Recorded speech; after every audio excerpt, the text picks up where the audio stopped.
Hi everyone, in today's video I'm gonna explain to you how to add status on WhatsApp web on PC. Now before we start, make sure to like and subscribe if you find this video helpful. So in order to add status on WhatsApp web, what you're gonna have to do is simply go to Chrome Web Store and then install this Chrome extension here, and then WhatsApp will be open automatically on your Chrome browser.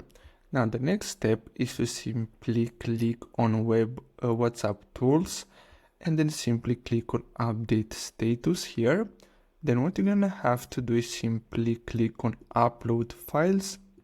So simply add your images or videos, and basically what you're gonna have to do next is simply click on update, and that's it.